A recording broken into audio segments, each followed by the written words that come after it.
Te cuento que yo soy psicóloga de origen, también con mucho orgullo, y aunque se me caiga el carnet me da lo mismo, formo parte de la primera generación de psicólogos que egresa a la Universidad de Concepción, así que también hay un desafío y toda una actividad de pioneros muy importante que nosotros asumimos. Y luego de eso, también por el hecho de estar como tan jovencita en este tema de la disciplina y todo, me quedé trabajando en la Universidad de Concepción inmediatamente, reforzando la carrera, pero justamente fue ahí donde tuve la oportunidad de conocer al doctor Apud, y que también había él sido mi profesor en el electivo que había hecho formándome en la carrera, así que fue el momento en que dije, esto se ve como muy interesante, quedé como todos, ¿no es cierto?, y como tantos fascinados con lo que el doctor Apud manifestaba, presentaba y hechizaba con todos sus ejemplos, su pasión con que enfrentaba el trabajo y su cruzada por mejorar las condiciones de trabajo. Entonces tempranamente también me fui a trabajar a medio tiempo en la Facultad de Ciencias Biológicas con el doctor Apud, y yo seguía en psicología. Pero con el andar, ¿no es cierto?, de las actividades, me quedé a tiempo completo en ergonomía, y después con los años fui viendo cómo podía ir complementando mi formación del área laboral y cómo promover la calidad de vida de los trabajadores. Entonces ahí tomé un magíster, que en ese tiempo era como lo más compatible, porque recuerden que en ese tiempo no había nada de posgrado en ergonomía, así que incluso nosotros éramos los profesores de los propios programas que empezaron a presentarse, entonces uno se iba formando a sí mismo, muy autodidacta. Y en ese tiempo hice un magíster en comportamiento y desarrollo organizacional en la Universidad Diego Portales, ahí en Santiago, muy enriquecedor, y entonces eso me permitió ir complementando aspectos relacionados con qué pasa con el trabajador y cómo podemos promover su desarrollo. Y después con los años, porque esto fue como en el año 2004, hacia el 2009 parto a estudiar a Francia un doctorado en ergonomía en París, donde tuve el gran privilegio también de estar allá en la cuna de la ergonomía cognitiva, ¿no es cierto?, con estos grandes sabios del área francesa, de toda esta escuela, ¿no es cierto?, que está orientada a la comprensión del trabajo desde la perspectiva del análisis de la actividad y con todos los legados de Lepla y muchos otros investigadores, ¿no es cierto? Entonces, ahí terminé y obtuve mi doctorado en el ECNAM, en el Conservatoire National des Arts et Métiers. Así que también un orgullo, porque fui la primera mujer, hablando de esto, chilena, que se había doctorado de este gran école que forma parte del emblemático CNAM, ¿no? Entonces, esa es como mi carrera, mi formación, y luego de eso volví acá a trabajar y a seguir aplicando todos los conocimientos y toda la sabiduría adquirida a través de los años desde mi casa, ¿no es cierto?, del alma mater, con la formación del profesor Apud, del doctor Apud, y luego, ¿no es cierto?, con el complemento del área francesa, ¿no es cierto?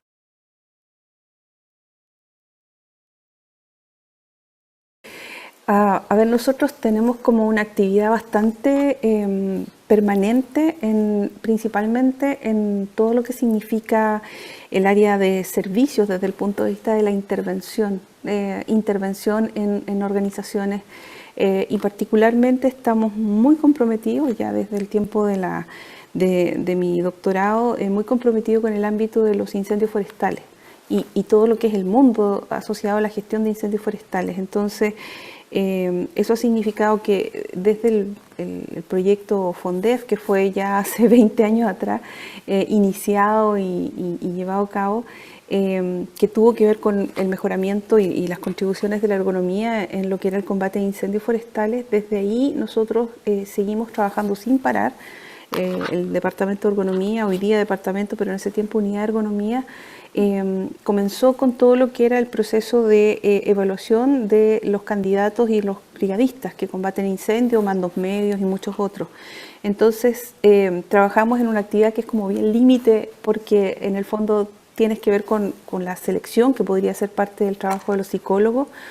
organizacionales, pero sin embargo nosotros lo veíamos desde nuestro acento de la ergonomía, en el sentido de que nos interesa, más bien dicho, resguardar y proteger y cuidar que aquellas personas que van a tener algún riesgo de poder combatir incendios o que se vean absolutamente sobrepasados por sus recursos personales o psíquicos, cognitivos, etcétera, o físicos, no deberían estar trabajando ahí. Entonces, en nuestro proceso siempre ha sido el de elegir a aquellas personas, pero no con un sentido de selección, de escoger a los mejores, sino que de ir buscando a aquellas personas que cuentan con estos recursos médicos, de enfermedades, que estén libres de enfermedades incompatibles o que tengan la capacidad física como para poder resistir este ejercicio que es tremendamente exigente a nivel cognitivo y a nivel físico también, y lo mismo desde el punto de vista de sus competencias psicológicas. Entonces eso es algo que nunca se ha detenido. Todos los años es una demanda fuerte cuando vienen ya el tiempo de los incendios, pero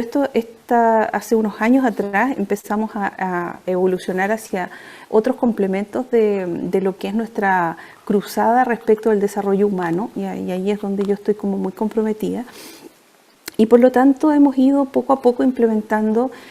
los otros procesos que tienen que ver con la mantención y el desarrollo de las personas, que es un poco los ámbitos en los que como ergónomos tenemos mucho que hacer. Entonces, aseguramos hoy día no solo la selección, con todas las recomendaciones de qué hacer con el trabajador una vez que consideramos que tienen las herramientas mínimas para trabajar, sino que también aseguramos un proceso de capacitación muy bien diseñado y pensado, justamente construido a partir de las competencias que también a su vez hemos levantado con el conocimiento que tenemos del entorno. Entonces, la comprensión del trabajo, la comprensión del entorno, de las condiciones que esta persona enfrenta, nos ha permitido hoy día construir perfiles, que son los perfiles indicados para estas personas. Poco a poco hemos ido trabajando con ellos. Articulamos cursos de capacitación orientados a esto y además hemos estado trabajando, estoy liderando justamente un equipo de profesionales, psicólogos, que trabaja en el acompañamiento de las personas post proceso de capacitación. Entonces hacemos una especie como de coaching, pero que en el fondo es un acompañamiento del trabajador para ir fortaleciendo aquellos requerimientos que estos puedan tener. Entonces es muy satisfactorio para nosotros el ver cómo las organizaciones poco a poco han ido ampliando esta mirada respecto a confiar en el ergónomo, ¿no es cierto? Confiar en nuestro trabajo y en nuestra sabiduría, en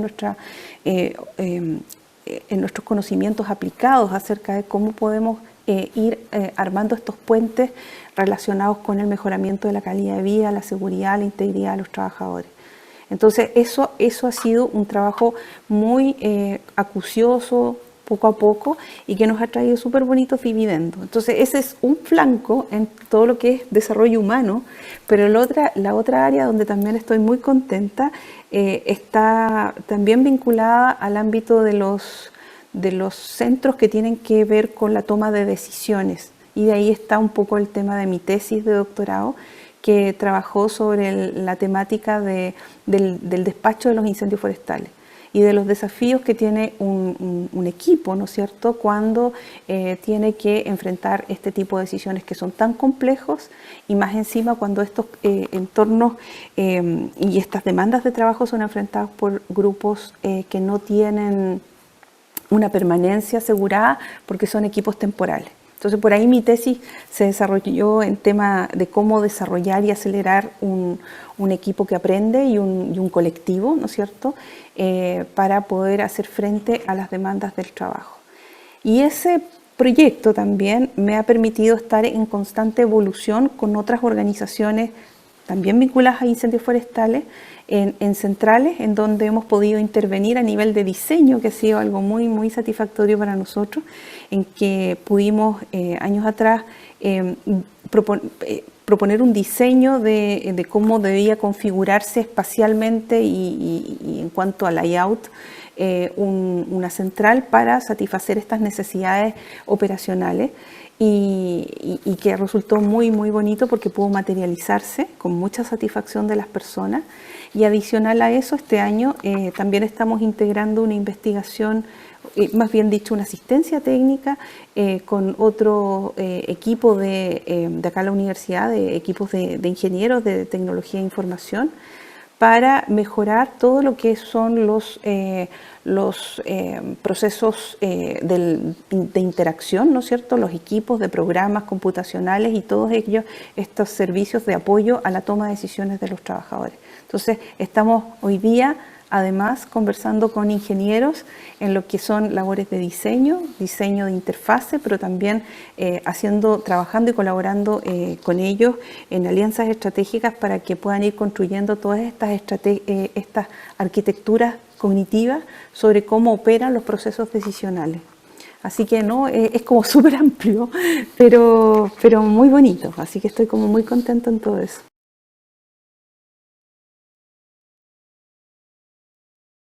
Eso es como pudiéramos decir, un desafío, me lo voy a plantear así como un desafío, como un reto, porque son pocos, a diferencia de Europa o de otros ámbitos, ¿no es cierto? Yo creo también así, cuando estuve en Estados Unidos me tocó también presenciar lo mismo, donde es más común ver a profesionales de las ciencias del comportamiento que luego derivan, ¿no es cierto?, continúan en su formación hacia una especialización en ergonomía. La concepción de los programas curriculares, de hecho, tienen estas salidas mucho más visibles respecto a lo que es todo lo que son factores humanos, si lo vemos desde la escuela inglesa o escuela norteamericana, o la derivación hacia lo que es ergonomía. Entonces, es muy común ver, yo veía allá en Francia cuando me formé con mis colegas en el doctorado, que muchísimos habían hecho psicología y luego saltaban inmediatamente al magíster y luego continuaban con su doctorado. Es como una especie como de tubo de formación muy lineal, muy lógico para ellos. Y hay un campo incipiente, hermosísimo de desarrollo, en el cual faltan más psicólogos que se incorporen, ¿ya? Yo creo que es parte un poco de la evolución que tiene que tener la disciplina, donde quizás los paradigmas de ejercicio profesional todavía están muy cerrados en esta visión del psicólogo que interviene a nivel educacional, a nivel organizacional o a nivel clínico, y dentro del organizacional se queda siempre en un nivel de intervención que de hecho yo siempre lo he dicho, o sea, desde el momento en que yo conocí la ergonomía sentí que muchas de las articulaciones que uno a veces quería hacer como interventor organizacional, porque yo al principio ejercía como psicóloga organizacional, siento que la ergonomía me dio herramientas mucho más concretas para intervenir en la organización. Y porque también me permite un diálogo precioso con otras profesiones y con otras alianzas, ¿no es cierto?, de colegas para poder hacer un trabajo mancomunado en bien del desarrollo de las personas en la organización.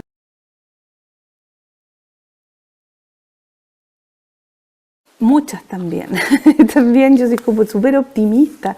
desde el punto de vista de que tenemos que sí comenzar a estar siempre atentos en ir abriendo campos, en ir estableciendo estas alianzas con las organizaciones, pero justamente yo creo que tenemos que ir venciendo o ampliando un poco nuestra mirada de dónde el ergónomo puede hacer una contribución.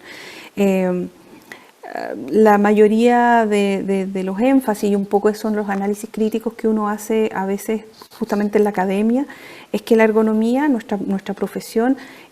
tiene todavía un alto o un fuerte énfasis en todo lo que significa la intervención reactiva, ¿no es cierto? Esta intervención defensiva desde el punto de vista de que al ergónomo lo llaman cuando hay un problema, ¿no? Y cuando tenemos que partir viendo qué se hizo mal, qué falló, ¿no es cierto? Entonces funcionamos como a prueba de fallas así.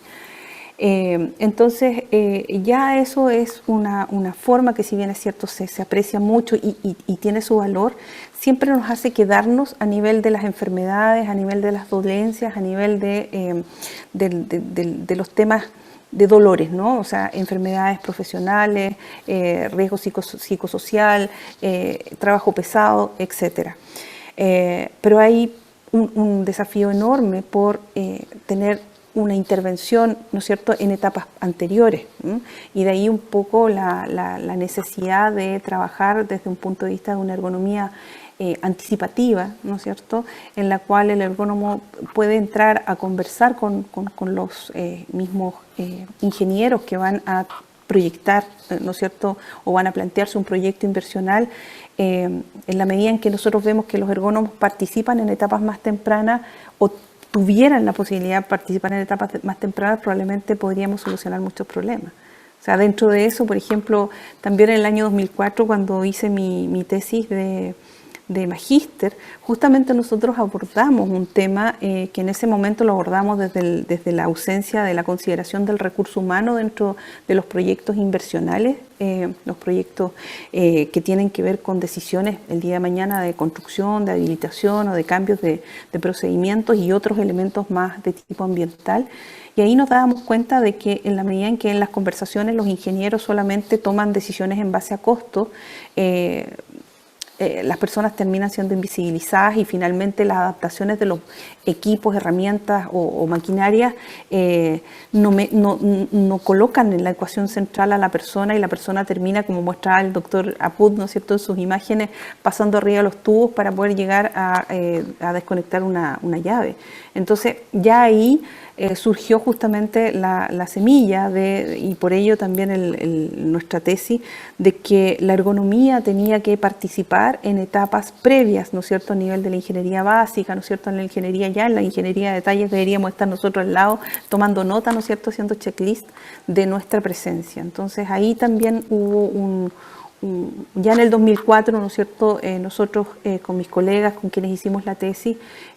nos preguntábamos, y de hecho estábamos muy preocupados por cómo el ser humano no es considerado en etapas previas a nivel de la ingeniería. Entonces, la ergonomía anticipativa tiene un gran desafío. Entonces, la ergonomía participativa significa que vamos a tener a ergónomos en estos equipos, ¿no es cierto?, de diseño. Y cuando hablamos de diseño también estamos hablando de diseño de productos, diseño de servicios, o sea, que trabaje en estas etapas de concepción de proyectos o de ideas o de materiales. Entonces,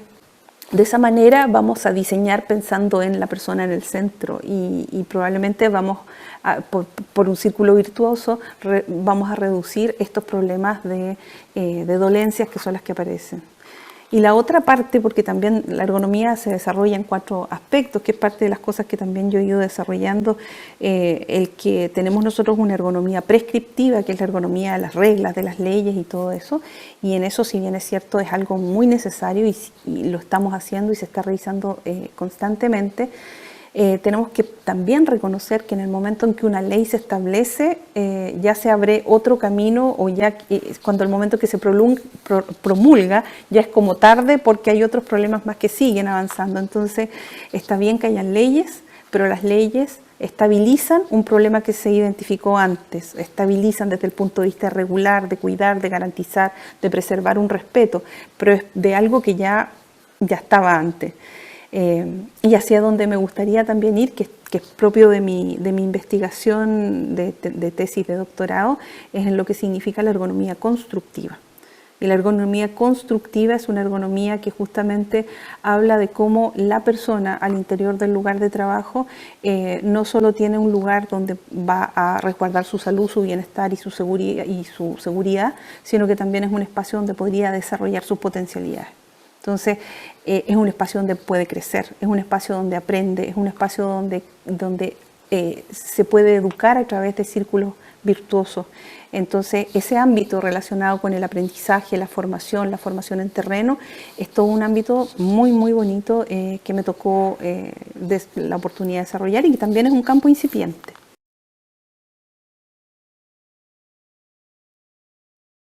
es efectivamente seguir con esta pasión, seguir innovando, seguir manteniendo estas ganas de querer ir aprendiendo cada vez más, vinculándose, estableciendo muy buenas redes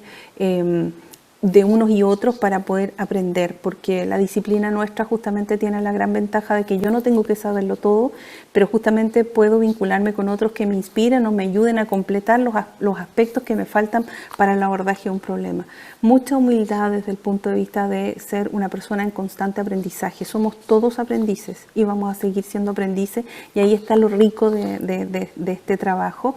Y sin duda alguna, ¿qué son las cosas que me apasionan hoy día el desarrollo humano? O sea, es decir, mi cruzada, mi entusiasmo tiene que ver con cómo potenciar y propiciar el desarrollo humano. Creo que hay mucho que hacer desde el punto de vista de estrategias, de metodologías, de formas en que las personas pueden ir aprendiendo y apropiándose del trabajo, pero también en eso tengo muchas ganas de ir ayudando a que las personas y los ergónomos vayan incorporando cada vez más esas herramientas que nos van a servir para poder hacer una mejor observación del trabajo, una mejor comprensión del trabajo,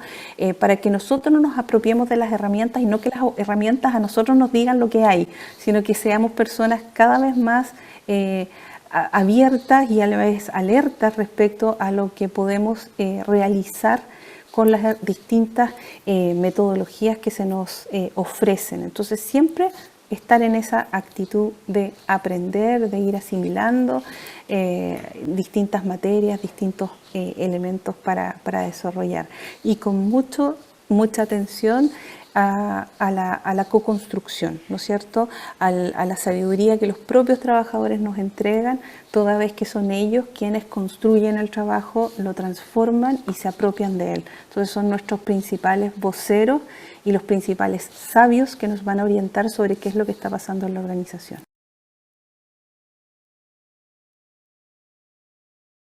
Gracias a ti por la consideración, y que nos siga yendo muy bien, y tenemos muchos desafíos por mejorar y hacer crecer a este país y sus trabajadores. Muchas gracias.